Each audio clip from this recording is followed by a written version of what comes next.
सेवा सहयोग र सद्भावको निरन्तरता, जनताको चासो गुनासो र समस्या समाधानको साझा प्रयास एबी न्यूज पहलको आजको अर्को एउटा नयाँ श्रृङ्खलामा स्वागत छ। आदरणीय दर्शकवृन्द, म सुशील पाण्डे। मुखले ठुला ठुला कुरा गर्ने, ठुला अर्थी उपदेश दिने र व्यवहारमा ठ्याक्कै त्यसको विपरीत काम गर्ने नेपालका अधिकांश आफूलाई राजनेता भन्ने नेताहरूको आम चरित्र हो। पछिल्लो समय यस्तै एउटा दृष्टान्त पुनः बाहिर आएको छ।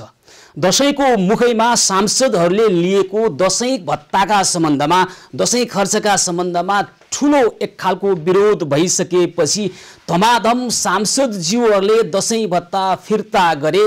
तर त्यतिखेर ठुला कुरा गर्ने र आफूलाई पानीमाथि ओभानो देखाएर अरूलाई चाहिँ गाली गर्ने एकजना यो देशका निकै राम्रा मानिएका नेता अथवा राजनेता मानिएका पूर्व प्रधानमन्त्री तथा जनता समाजवादी पार्टीका संघीय परिषद अध्यक्ष डाक्टर बाबुराम भट्टराईज्यूले भने अहिलेसम्म दशैं भत्ता फिर्ता गर्नुभएको छैन। हिजो उहाँले यो दशैं भत्ताको प्रसङ्ग चल्दै गर्दा जसरी अरूलाई अर्थोपदेश बाँड्नु भएको थियो र आफू पानीमाथिको ओभानो बनेर जनताको आँखामा छारो हाल्नु भएको थियो, आहा कति राम्रा भट्टराईजी, यस्तै नेताहरू भए देशमा केही हुन्थ्यो, हो हाम्रो पनि यो अपेक्षा हुनुपर्थ्यो, हामी पनि यो अपेक्षा राख्छौँ, उहाँहरूले भनेको कुरा अनुसार काममा देख्न पाएको भए आज उहाँलाई हामी प्रशंसा गर्थ्यौं। तर अहिलेसम्म दशैं भत्ता फिर्ता नगर्ने डाक्टर बाबुराम भट्टराईले हिजो के सोचेर अरूलाई अर्थी उपदेश दिनुभएको थियो, यो प्रश्न जन्मिएको छ। उहाँप्रति कुनै आग्रह पूर्वाग्रह भएर होइन, यो प्रश्न जन्माउने उहाँले नै वातावरण बनाउनु भएको छ।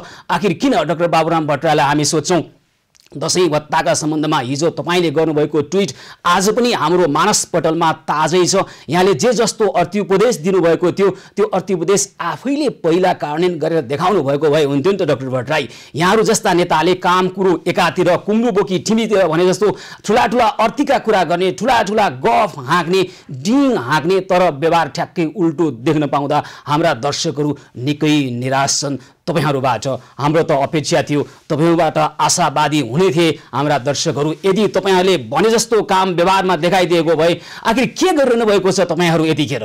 अर्कोतर्फ आजै मात्र महोत्तरीमा त्यहाँको स्थानीय प्रशासनले जनतालाई गोली बर्साइरहेको छ। त्यहाँ जनताले के गरे र त्यो नियन्त्रण गर्नका निमित्त के प्रहरी प्रशासनले गोलीकै सहारा लिनुपर्ने बाध्यता भयो त? जनताको टाउकोमा ताकी ताकी हानिएको गोलीको अर्थ के? लोकतन्त्रमा हरेक समस्याको समाधान लोकतान्त्रिक ढंगबाट खोज्नुपर्छ। त्यहाँ प्रशासनले जसरी आज जनता विरुद्ध बल प्रयोग गरेको छ यसको पृष्ठभूमिमा के छ? आखिर भएको त्यहाँ के हो? एक बालिकाको बलात्कारपछि हत्या भएको आशंका सहित त्यहाँका स्थानीय वासीहरू न्यायका निमित्त सडकमा ओर्लिएका थिए र त्यसरी सडकमा ओर्लिँदै गर्दा भीड नियन्त्रणको बहानामा, राजमार्ग खुलाउने बहानामा स्थानीय प्रशासनले जनताको टाउको ताकेर गोली प्रहार गरेको छ। यहाँ प्रश्न जन्मेको छ, आखिर राज्य सत्ता के गरिरहेको छ? के ती जनताको त्यो भीडलाई नियन्त्रण गर्नका निमित्त अन्य केही व्यक्तिहरूलाई मृत्युको घाटसम्म पुर्याउनु पर्ने बाध्यता स्थानीय प्रशासनलाई थियो? के रहेछ त त्यहाँको अवस्था? सर्वप्रथम हामी त्यहाँबाट हाम्रा संवाददाता महोत्तरी संवाददाता कमलेश मण्डलसँग जोडिएर कुराकानी गर्छौं र त्यसपछि महोत्तरीका प्रमुख जिल्ला अधिकारी कृष्णबहादुर कटुवालसँग सोध्छौं के कारणले त्यहाँ गोली चल्यो। यतिखेर त्यहाँको पछिल्लो अवस्थाको बारेमा जानकारी गराउनका निमित्त हामीसँग हाम्रा महोत्तरी संवाददाता कमलेश मण्डल प्रत्यक्ष सम्पर्कमा हुनुहुन्छ। कमलेश, अहिले के छ महोत्तरीको बर्दिवास? आज दिउँसो त्यहाँ गोली चलेको छ, अहिलेको अत्यावधिक अवस्थाको बारेमा जानकारी गराउनुस् त।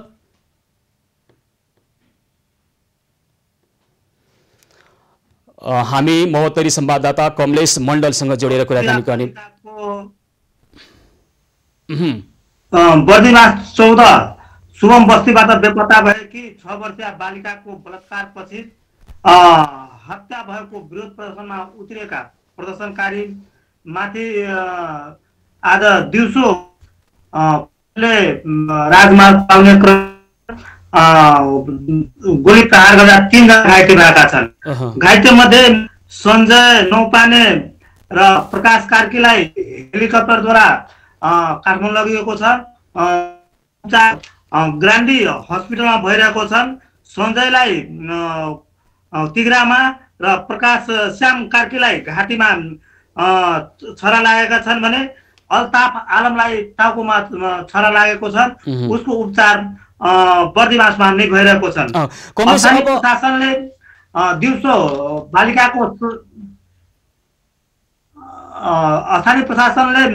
बालिकाको शव राजमार्गमा राखेर प्रदर्शन गर्दाखेरि हटाउने क्रममा स्थानीय प्रदर्शनकारी र प्रहरी बीच झडप भएको थियो।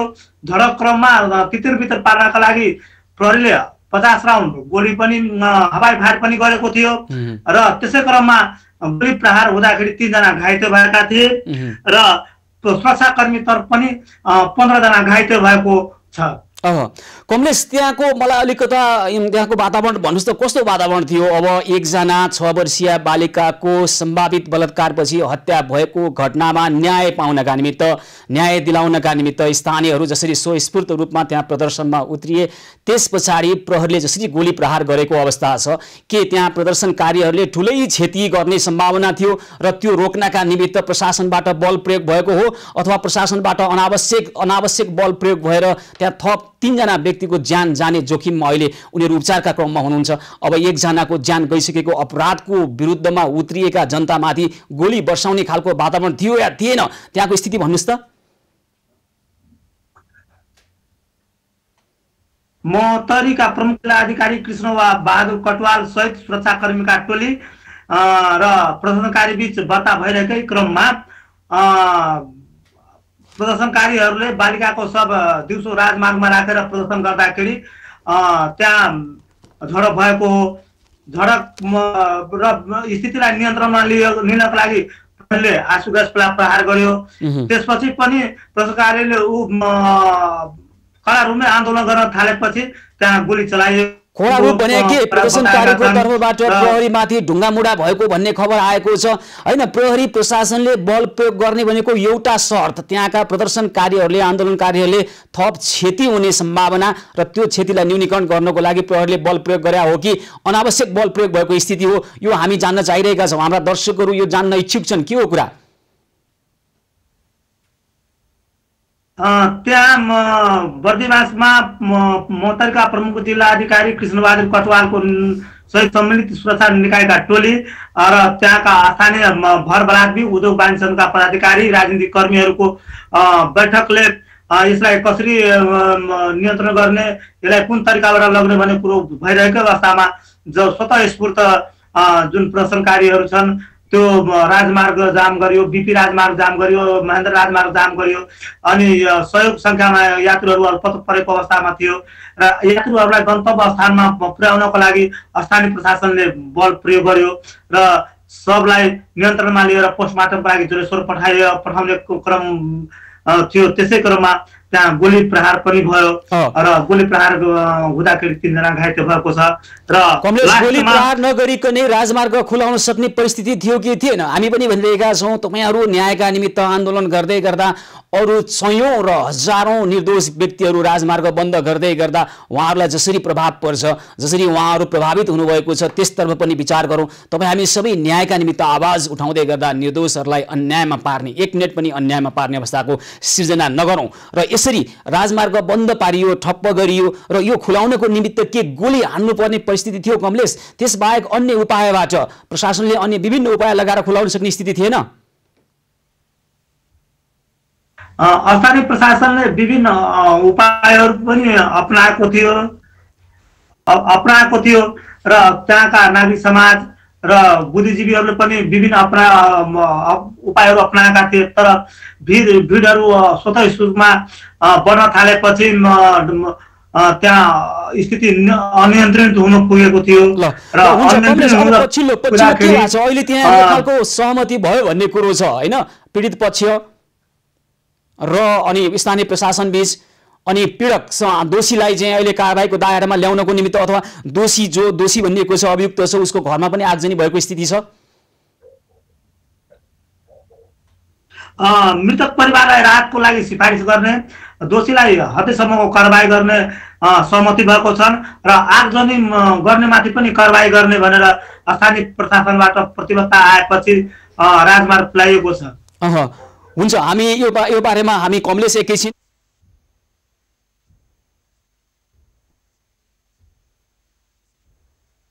यो बालिकाको बलात्कारपछि हत्या भएको खबर सार्वजनिक हुँदै गर्दा स्वस्फूर्त रूपमा सडकमा होर्लिएर न्यायको आवाज बुलन्द गर्दै गर्दा राजमार्ग बन्द भएको परिस्थिति र राजमार्ग खुलाउन भन्दै स्थानीय प्रशासनले गरेको बल प्रयोगका सम्बन्धमा अहिले निकै प्रश्नहरू जन्मिरहेका छन्। न्यायका निमित्त सडकमा आउनुपर्ने बाध्यता केले सिर्जना गरिरहेको छ आम नेपाली जनतालाई?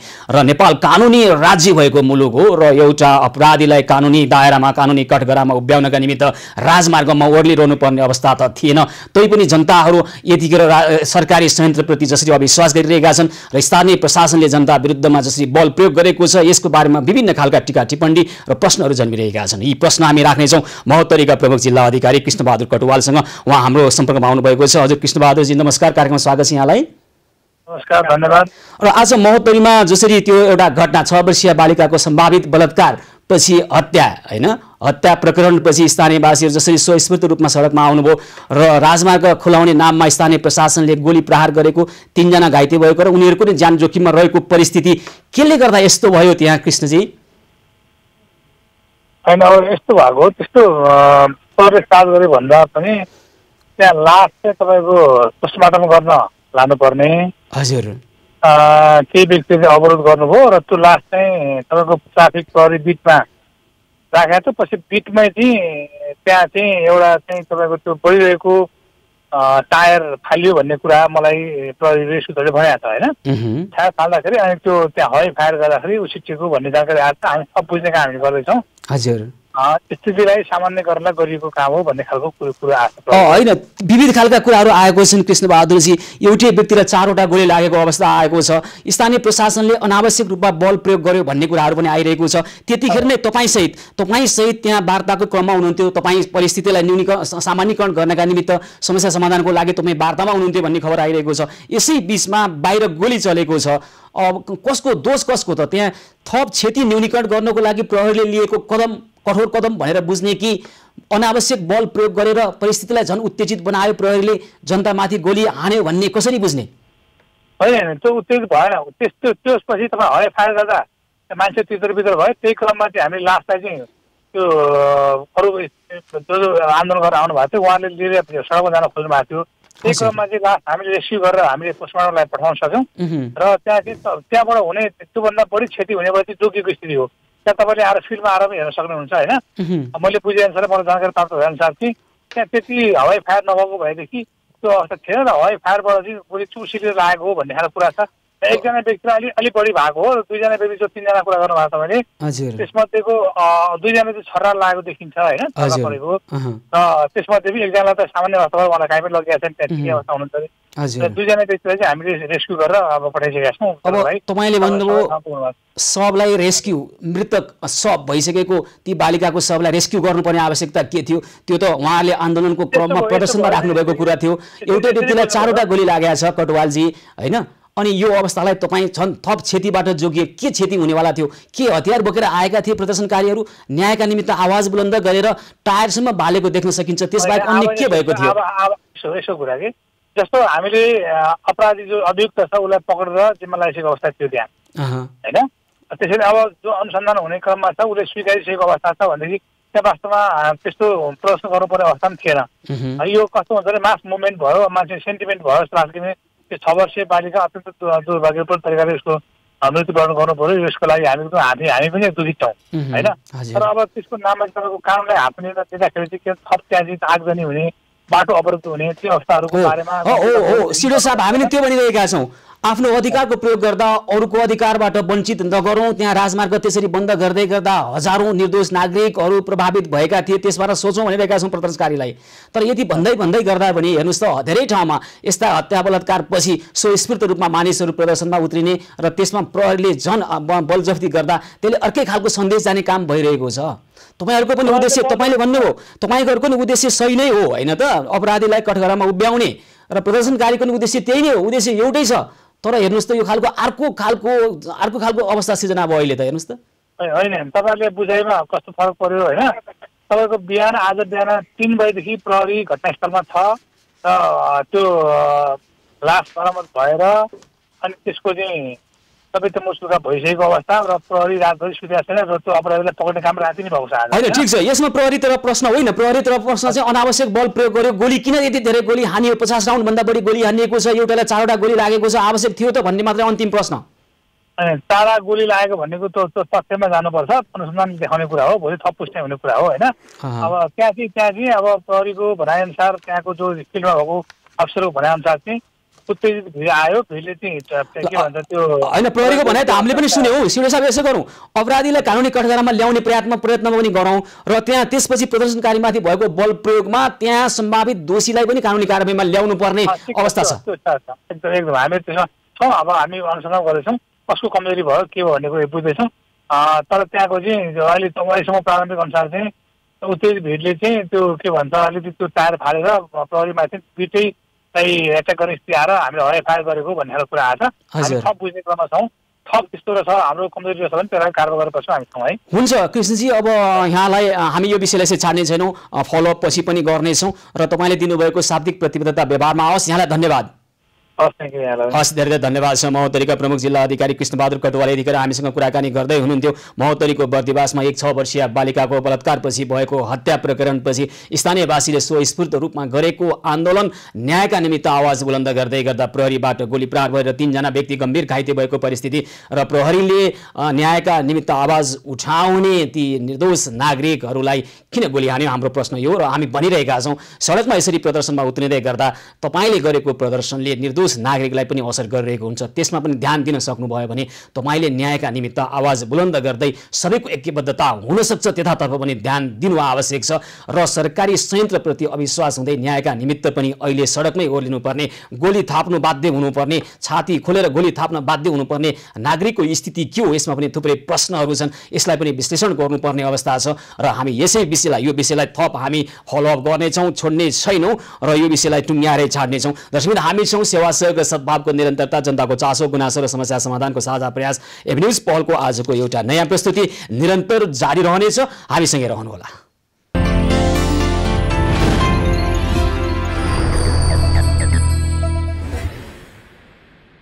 सेवा सहयोग र सद्भावको निरन्तरता जनताको चासो गुनासो र समस्या समाधानको साझा प्रयास एभेन्यूज पहलको आजको अर्को एउटा नयाँ श्रृङ्खलामा पुनः स्वागत छ आदरणीय दर्शकवृन्द यतिखेर सरकार जनतालाई गोली ठोक्दैछ ठुला ठुला अर्थी उपदेश दिने आफूलाई राजनेता ठान्ने नेताजीहरू आफूले भनेको काम आफै कार्यान्वयन गरेर देखाउँदैनन् र उता निजी क्षेत्रको आफूलाई प्रतिष्ठित भन्ने तथाकथित एउटा व्यावसायिक घराना निरन्तर बेचिरहेको छ म्याद गुज्रेको चकलेट अहिले जानुस् किन्न म्याद गुज्रेर नयाँ म्याद थपिएको चकलेट किन्न पाउनुहुनेछ अति महँगो मूल्यमा किनभने विदेशबाट आयात गरिएको हो र भन्सार करमा केही छुट भएको छ त्यसकारण ठुलो परिणाममा आएको छ यो आर्थिक वर्षमा यसरी म्याद गुज्रेका चकलेटहरू तिहारमा यहाँहरूले पनि उपभोग गर्नुभयो होला अहिले पनि उपभोग गरिरहनु भएको होला आफ्ना नानीहरूलाई किनेर खुवाउँदै गर्नुभएको होला बर्नभिटा र दिनुभएको होला वृद्धहरूलाई हर्लिक्स जहाँ केही पनि छैन पौष्टिक आहार भनेर अन्तर्राष्ट्रिय विभिन्न अध्ययनहरूले दाबी गरिरहेको अवस्था छ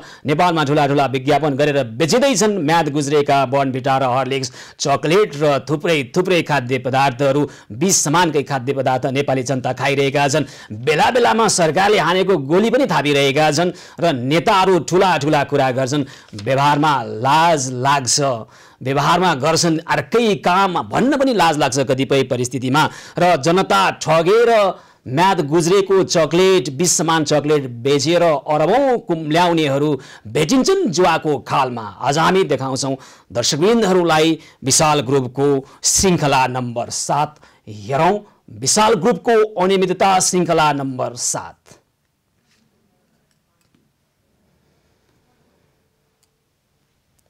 नेपालमा प्रतिष्ठित व्यावसायिक घरानाको रूपमा चिनिएको विशाल ग्रुपले अन्तर्राष्ट्रिय बजारबाट सयौं प्रकारका खाद्य पदार्थ र अन्य उपभोग्य वस्तुहरू नेपालमा आयात गरी बिक्री गर्छ अन्तर्राष्ट्रिय बजारमा जब उपभोग्य वस्तुको म्याद सकिन लाग्छ म्याद सकिन्छ वा म्याद सकिन लाग्दा एउटा किन्दा अर्को सित्तैमाको अफर चल्छ तब विशाल ग्रुपले त्यस्ता म्याद सकिएका म्याद सकिन लागेका र एउटा किन्दा अर्को सित्तैमाको अफरमा चलेका खाद्य वस्तुहरू ठूलो मात्रामा नेपाल आयात गरी सकिएको मिति मेट्दै नयाँ नक्कली मिति राखी बजार पठाउँछ अन्तर्राष्ट्रिय बजारमा जब उपभोग्य वस्तुको म्याद सकिन लाग्छ तब त्यस्ता म्याद सकिन लागेका वस्तु बजारबाट चाँडो हटाउन प्रतिष्ठित कम्पनीहरूले वस्तुको मूल्य 80% घटाउँछन् र एउटा किन्दा अर्को सित्तैमाको अफर समेत चलाउँछन्।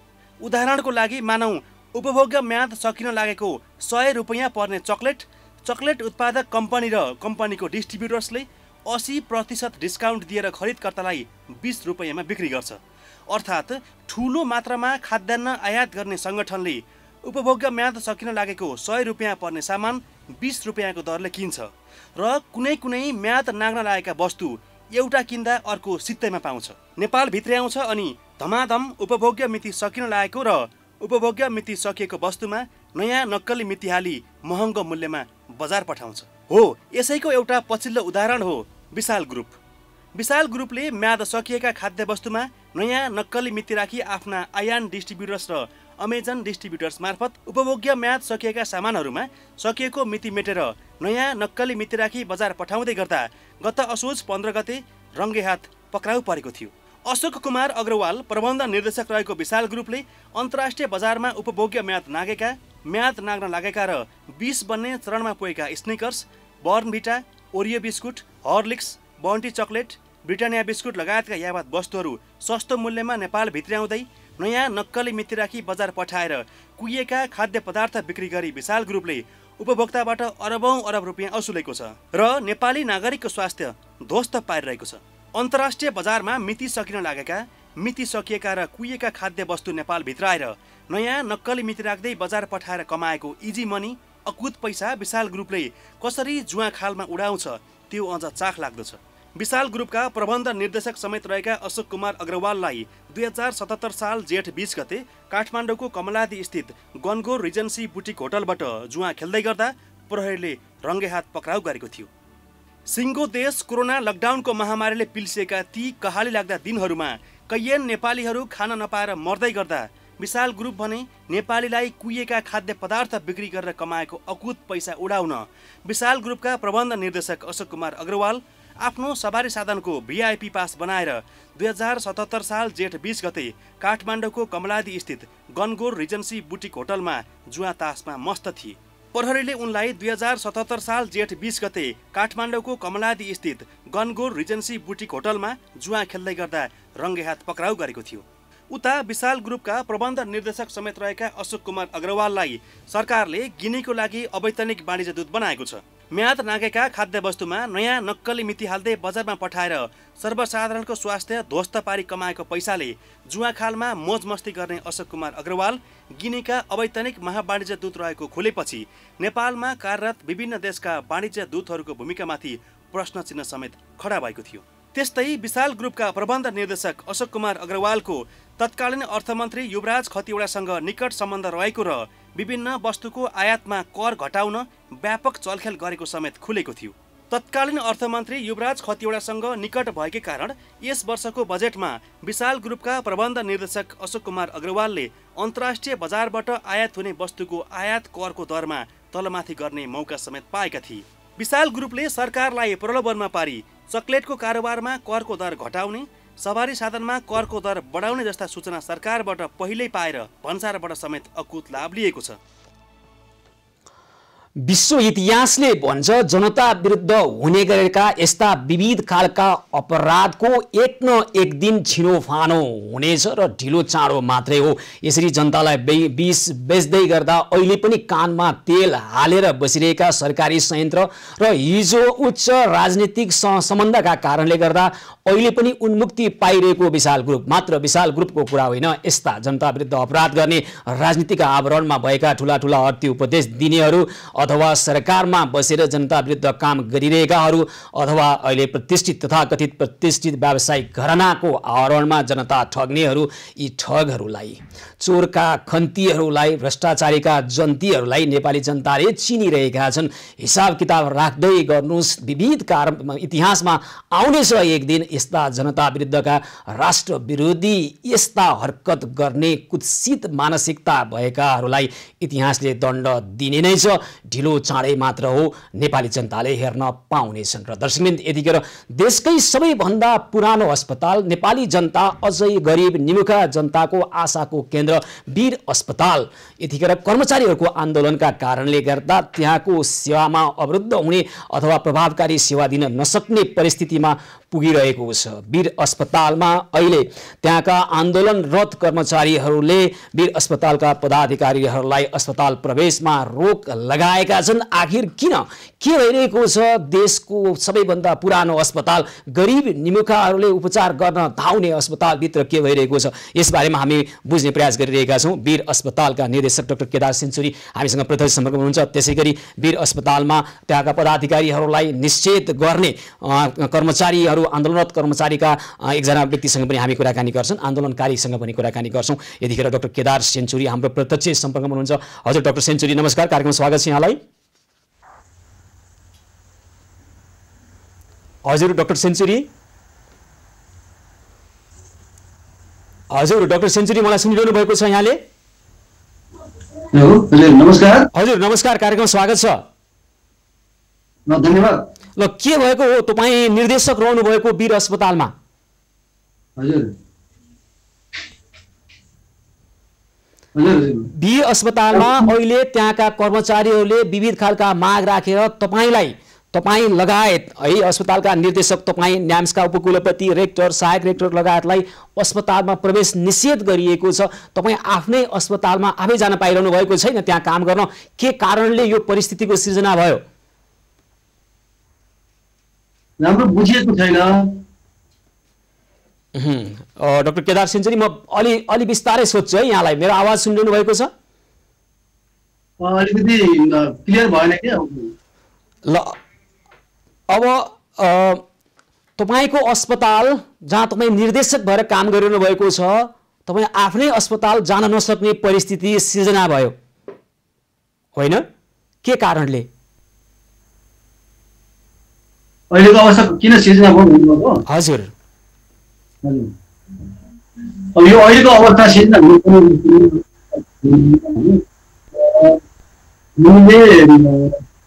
अस्पतालमा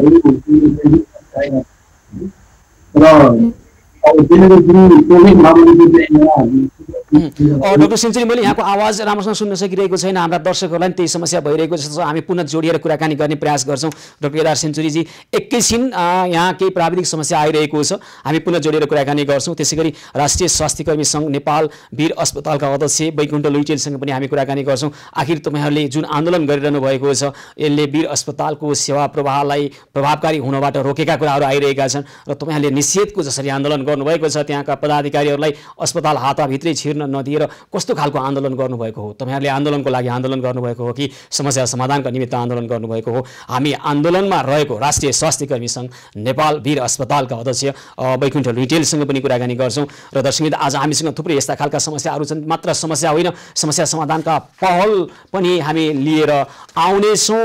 र यतिखेर सीमामा नेपालीहरू लुटिँदै गरेका समस्यादेखि लिएर सप्तरीको बोधे बर्साई नगरपालिका, जहाँ एउटा नुहाउने साबुन, जहाँ बजारमा 30 देखि 35 रुपियाँ पर्ने साबुनको झन्डै 4000 रुपियाँमा किनिएका हामीले प्रकरण हाम्रा दर्शकहरूलाई देखाएका थियौँ। र त्यहाँ अख्तियार दुरुपयोग अनुसन्धान आयोगले छापा मारेको छ र यसका सम्बन्धमा पनि हामी थप विषय उठाउनेछौँ।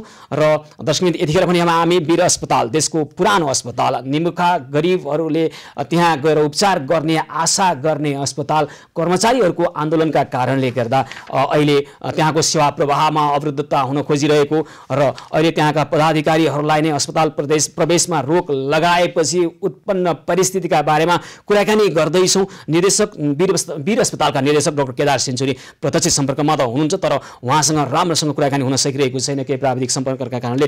हजुर डाक्टर सेन्चुरी, हामी कुराकानी गर्दै थियौँ के कारणले गर्दाखेरि हामी उहाँसँग जोडेर कुराकानी गर्ने प्रयास गरिरहेका छौँ। त्यसै गरी आन्दोलनरत पक्षसँग पनि हामी कुराकानी गर्छौँ, उहाँको कुराहरू सुन्छौँ। उहाँका मागहरू जायज होलान्, आन्दोलनरत कर्मचारीहरूका मागहरू जायज होलान्, तर जसरी उहाँहरू आन्दोलनमा उत्रिनु भएको छ यसले कस्तो खालको परिस्थिति सिर्जना गर्ला, वीर अस्पतालको सेवा प्रभावमा कस्तो असर पार्ला भन्ने विषयमा कुराकानी गर्छौँ। अहिले डाक्टर केदार सेन्चुरी प्रत्यक्ष सम्पर्कमा पुनः आउनुभएको छ। हजुर डाक्टर सेन्चुरी, के कारणले हामी कुराकानी गर्दै थियौँ, के कारणले यो परिस्थिति जन्मियो? तपाईँ आफ्नै अस्पतालमा काम गर्न जान पाइरहनु भएको छैन, कारण के हो? अस्पतालमा विगत महिना दिनदेखि नै स्वास्थ्यकर्मीहरू विभिन्न मागहरू राखेर चाहिँ आन्दोलनमा उत्रिएका छन्। उहाँहरूको माग खास गरेर तलब भत्ताको लागि, कोभिड भत्ताको लागि, सेवा विस्तार भत्ता, दसैँ खर्च र अरू अन्य विभिन्न मागहरू राखेर चाहिँ उहाँले चाहिँ आन्दोलन सुरु गर्नुभएको छ। अनि यी मागहरू जायज छन् नि त, नाजायज माग हुन् र डाक्टर सेन्चुरी यी मागहरू? सुन्नु न, मागहरू नाजायज मागहरू छैनन्, मागहरू चाहिँ जायज नै छन्। कोभिड भत्ताको सन्दर्भमा कोभिड भत्ता पनि हामीले अहिलेसम्म चाहिँ वितरण गर्न सकिरहेको स्थिति छैन होइन। त्यस्तै अब तलब भत्ता त हामीले अलिकति ढिला भएको मात्रै हो नि, तलब भत्ता हामीले सबैले दिएका छौँ।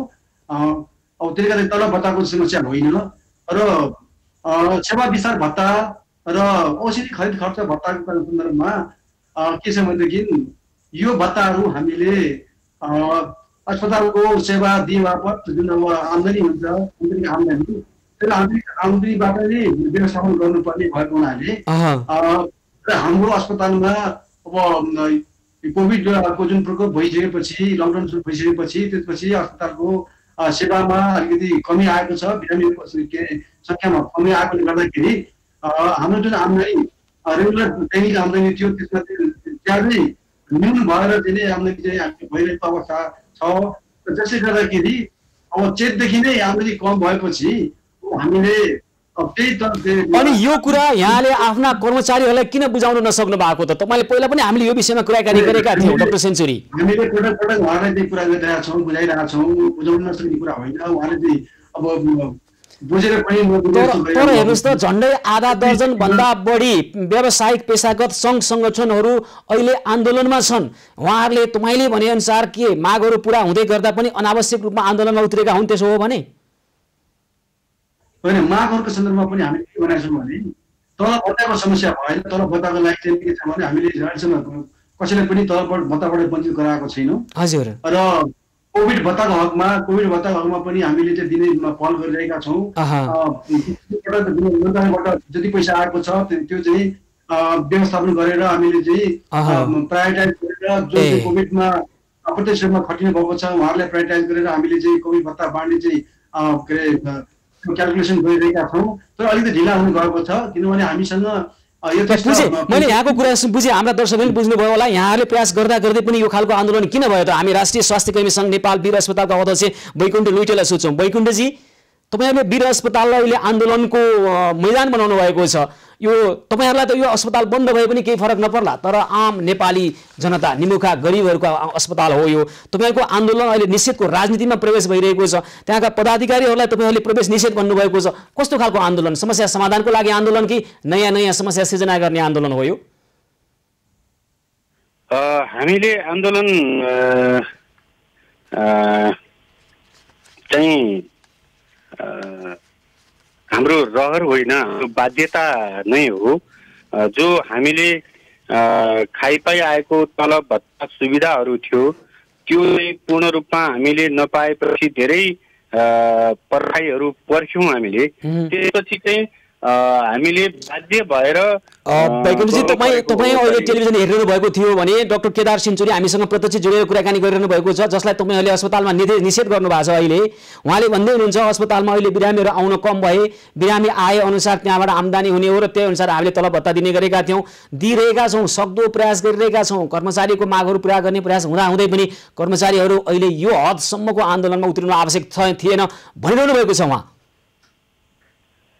हजुर, हाम्रो आन्दोलन चाहिँ कस्तो खालको हो भने हामीले गत चाहिँ असोज 15 गते हामीले चाहिँ अस्पतालको मागको विषयमा मागको विषयमा हामीले चाहिँ मागपत्र प्रस्तुत गर्यौँ र 15 दिनको अल्टिमेटम दियौँ हामीले पदाधिकारीहरूलाई। त्यसपछि चाहिँ हामीले कार्तिक 2 गते गएर कार्तिक 2 गते त्यो सम्बन्धमा हामीले फलोअप गर्यौँ। के कसो भयो, हाम्रा मागहरू के कसो भयो भन्न जाँदा पुलिस प्रहरी प्रशासन सम्मत लगाइएको अवस्था भयो। हैन वैकुण्ठजी सुन्नुस् न, निर्देशक डाक्टर केदार सेन्चुरी सकेसम्म माग पूरा गर्ने प्रयास भइरहेको छ। हाम्रो क्षमताभन्दा बाहिरको कुरो कसरी गरौँ भनिरहनु भएको छ के। तपाईहरुलाई सुन्नुस् न, निर्देशकज्यूलाई तपाईहरुलाई ठुला बडा र हुने खानेलाई वीर अस्पताल बन्द गरेर केही पनि हुनेवाला छैन। त्यसरी त्यहाँ सेवा अवरुद्ध भयो भने त्यहाँका व्यक्तिहरू, त्यहाँ जाने बिरामीहरू अन्य निजीमा जाँदा कतिपय व्यक्तिले अर्को कमिसन पनि कमाउने धन्दा सुरु होला त्यहाँबाट है। तपाईहरु जस्ता थुप्रै वीरमा काम गर्ने व्यक्तिहरू अन्य निजीमा पनि काम गर्नुहुन्छ, त्यो तपाईहरुबाट छिपेको विषय होइन।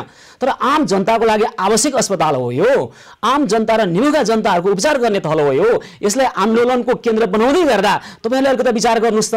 डाक्टर केदार सेन्चुरी भनिरहनु भएको छ हामी सकेको गरिरहेका छौँ, अनि तपाईहरुले अलिकति सदासदा देखाउनु पर्दैन। सेवामुखी काम गरिरहनु भएको छ यहाँहरू, अस्पताल जस्तो संवेदनशील क्षेत्रका कर्मचारी हुनुहुन्छ यहाँहरू। सर म के प्रश्न पारौँ भने हामीले आन्दोलन गरेका छौँ, धरना दिन्छौँ 10 बजेदेखि 12 बजेसम्म धरना दिएका छौँ। हामीले बिरामीलाई कुनै दुःख दिने कामहरू गरेका छैनौँ। बिरामीको सेवामा निरन्तर हामी नै लागिरहेका छौँ र साथीहरूलाई काममा बाधा नपर्ने गरी आउनुहोस् चाहिँ हामीले हाम्रो निम्ति आन्दोलन गर्नुपर्छ र अस्पतालको सुधारको निम्ति पनि हो यो आन्दोलन। हामीले बिरामीको लागि कुनै सेवा प्रवाहमा कुनै कठिनाइ नआउने गरेर हामीले अहिलेसम्म आन्दोलन चलाइरहेका छौँ। हुन्छ, डाक्टर केदार सेन्चुरीसँग छोटो कुराकानी गर्छु। हजुर डाक्टर सेन्चुरी, उहाँहरूको आन्दोलनले सेवा प्रवाह अवरुद्ध भएको छैन? होइन, आन्दोलनले सेवा प्रवाह नहुने कुरै भएन, किनभने सयौंको संख्यामा कर्मचारीहरू अब बिहान 9 बजेदेखि 12 बजेसम्म चाहिँ भेला भएर चाहिँ बाहिर प्रदर्शन गर्दाखेरि, नाराजुस गर्दाखेरि विषय हाम्रो पनि चासोको विषय यही नै हो। डाक्टर सेन्चुरी सुन्नुस् न, कति बाहिर आउँदाखेरि त सहप्रभावित नहुने भएन। के छ भनेदेखि अब हामीले पटक उहाँलाई भनिरहेका छौँ तपाईँले चाहिँ अब के आन्दोलन गर्नुपर्ने छ के छ भनेदेखि अब जुन रस आउट हुन्छ 2 बजे पछाडि तपाईँले वार्ता गर्नुहोस्, आन्दोलन गर्नुहोस् होइन। अब हामी वार्ता नै गरौँ। डाक्टर केदार सेन्चुरीजी सुन्नुहोस् त, तपाईँ भोलि नै जानुहोस्, आफ्नो कार्यालय जानुहोस् र वार्ताको लागि आह्वान गर्नुहोस्। हेर्नुहोस्, वीर अस्पताल यो देशका हुने खानेहरूलाई चाहिएको अस्पताल होइन। बन्द भए अझै त्यहाँका बिरामी बाध्य भएर निजीमा जान्थे र निजीले कमाउने मौका पाउँथ्यौँ। त्यहीँका व्यक्तिहरूले अझ कतिपय ठाउँमा त निजीमा पठाएर कमिसनको धन्दा गरेका हामीसँग तथ्यहरू आइरहेका छन्। यहाँका ठुला बडा भन्नेहरूलाई पैसावालालाई चाहिएको अस्पताल होइन, जनतालाई चाहिएको, गरिब निमुखा जनतालाई चाहिने अस्पताल हो। त्यस कारण यो अस्पताललाई आन्दोलनको केन्द्र बनाउने अथवा तपाईँले पनि त्यहाँको निर्देशकको पद सम्हालेर बस्दै गर्दा उदासीनता देखाएर अवरुद्ध हुने, सेवा प्रवाहमा अवरुद्ध हुने काम पटक्कै नगरौँ। भोलि 10 बजे तपाईँ अस्पताल पुग्नुहोस्, आवश्यक छ भने हामी त्यहाँबाट प्रत्यक्ष प्रसारण गर्छौँ। बस्नुहोस्, तपाईँहरू समस्या समाधानको एउटा मध्य बिन्दु खोज्नुहोस् है त। हजुर हजुर, होइन हामीले उदासीन भएर गरेकै छैनौँ। हामी हर प्रयास गरेका छौँ सेवा पनि अवरुद्ध नहोस्, कामहरू पनि चलोस्। होइन, यो व्यवहारमा देख्न पाउन समय छोटो भएको कारणले तपाईँलाई मैले छोट्याउनु पर्यो। भोलि नै पहल गर्नुहोस् है त केदारजी, यहाँले हुन्छ? हजुर, भोलि नै पहल गर्नु, समस्या समाधानको ठोस पहल भोलि लिनुहोस्, हुन्छ? होइन, समस्याको समाधान त हामीले हिजो पनि मिटिङ गऱ्यौँ, उहाँहरूसँग छलफल गऱ्यौँ र हामीले वेबसाइट पनि निकालेका थियौँ र क्रमशः उहाँहरूको माग हामी सम्बोधन गर्नेतिर नै छौँ। किनभने मागहरू भन्दा पनि उहाँहरूको के छ भनेदेखि जुन खाइपा आएको जुन तलब भत्ता विभिन्न सुविधाहरू छन्, अब त्यसमा हामीले कटौती गरेका छैनौँ। तर के छ भने अहिलेको परिस्थिति, अहिलेको जुन आम्दानी छ, अहिलेको चाहिँ हाम्रो चाहिँ ब्यालेन्स छ, त्यो ब्यालेन्सले त्यो आम्दानी नभ्याउने भएको यही कुरा तपाईँ त्यहाँ प्रत्यक्ष उपस्थित भएर आफ्ना कर्मचारीहरूलाई बुझाउनुहोस् र वीर अस्पताल बस्नु पर्दछ, प्रभावकारी सेवा प्रवाह गर्नु पर्दछ। त्यहाँभित्रका समस्या समाधान गर्ने दायित्व यहाँको पनि हो। यहाँले पहल लिनुहुनेछ भोलि नै भन्ने हामी अपेक्षा गर्छौँ र हामी यो विषयलाई यसै छाड्ने छैनौँ। डाक्टर केदार सेन्चुरी पछि पनि फलोअप गर्नेछौँ। यहाँलाई धेरै धेरै धन्यवाद। हजुर धन्यवाद।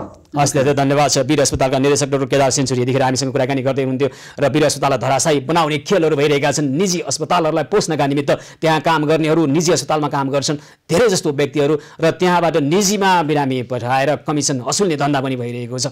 बिरामी अनेक ढङ्गबाट बेचिन्छन्, सब त बेचिन्छ एम्बुलेन्स मार्फत पटक पटक भनिरहेका छौँ। यस्ता समस्यालाई समाधान गर्ने प्रयासलाई निरन्तरता दिनेछौँ। कार्यक्रम निरन्तर जारी रहनेछ, हामीसँगै रहनुहोला।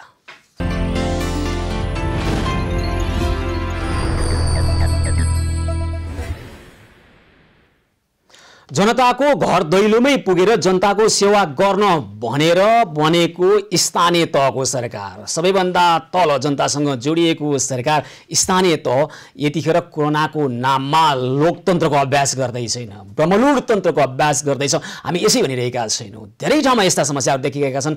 कोरोना संक्रमणका जोखिमका कारणले पत्रकारहरूले पनि ढुक्क भएर अहिले रिपोर्टिङ गर्न सकिरहेका छैनन्। धेरै यस्ता तथ्यहरू लुकाइएका छन्। त्यति गर्दा पनि हाम्रा पत्रकार साथीहरूले आफ्नो ज्यानको जोखिम राखेर पनि, जोखिम मोलेर पनि जसरी रिपोर्टिङ गरिरहेका छन् र जसरी यस्ता तथ्यहरू उजागर गरेर भ्रष्टाचारका काण्डहरू मौलाइरहेका यस्ता भ्रष्टाचारलाई न्यूनीकरण गर्नका लागि योगदान गरिरहेका छन्। यस्तै पछिल्लो दृष्टान्त देखिएको छ सप्तरीको बोधे बर्साइन नगरपालिका। हामीले यस अगाडि देखायौँ हाम्रा दर्शकहरूलाई कसरी एउटै सामान्य नुहाउने साबुनको मूल्य झन्डै 4000 राखेर प्रमाणित गरेर प्रतिलिपि प्रमाणित गरेरै जसरी त्यहाँ भ्रष्टाचारको एउटा ठुलो जालो बुन्ने प्रयास भइरहेको थियो र त्यो अहिले तुइएको छ। हामी छाड्दैनौँ यो विषयलाई। र यतिखेर बोधे बर्साइन नगरपालिकामा अख्तियार दुरुपयोग अनुसन्धान आयोगले छापा मारेको छ र त्यहाँका कागजातहरू जफत गरेर अनुसन्धानको दायरामा ल्याएको छ। हुन त हामीले त्यही दिन नै बोधे बर्साइन नगरपालिकाका नगर प्रमुखसँग कुराकानी गर्दा, त्यहाँका प्रशासकीय अधिकारीहरूसँग कुराकानी गर्दा पनि गल्ती भएछ, नयाँ लोकसेवा पास गरेका कोही कर्मचारी मार्फत गल्ती भयो भन्ने भ्रम छर्ने गर्ने प्रयास भएको पनि हामीले पायौँ। र आजै पनि हामी बोधे बर्साइन नगरपालिकाका प्रशासकीय अधिकृत घनश्याम यादवसँग वास्तवमा भएको चाहिँ के हो भनेर सोध्ने प्रयास गरेका थियौँ। अघि उहाँले हामीसँग बोल्ने प्रतिबद्धता जनाउनु भएको थियो। अहिले उहाँको टेलिफोन नलाग्ने बनाएर राख्नु भएको छ र यसरी हेर्दा त्यहाँ केही भएको छ, गल्ती कमी कमजोरी भएको छ र उहाँहरू लुकाउने प्रयास गरिरहनु भएको छ। तर हामी लुकाउन दिँदैनौँ, हाम्रो धर्म त्यही हो र हामी यो विषयलाई थप फलोअप गर्नेछौँ र कसरी भएको छ भ्रष्टाचारका यस्ता जालोहरू अन्य ठाउँमा पनि उत्खनन गर्नेछौँ, स्थानीय तहमा भएका कोरोनाका नामका भ्रष्टाचारहरू। र दर्शकबिन, आज काठमाडौँको सिफल चोकबाट 70 वर्षका बिर्सने रोगले ग्रसित हुनुभएका कृष्णबहादुर दाहाल बेपत्ता हुनुभएका कारणले, हराउनुभएका कारणले परिवारका सदस्यहरू हामी मार्फत उहाँलाई खोजी गर्नका निमित्त आग्रह गर्नुभएको छ। कृपया तपाईँले दृश्यमा देखिरहनुभएका कृष्णबहादुर दाहाल हुनुहुन्छ, 70 वर्ष।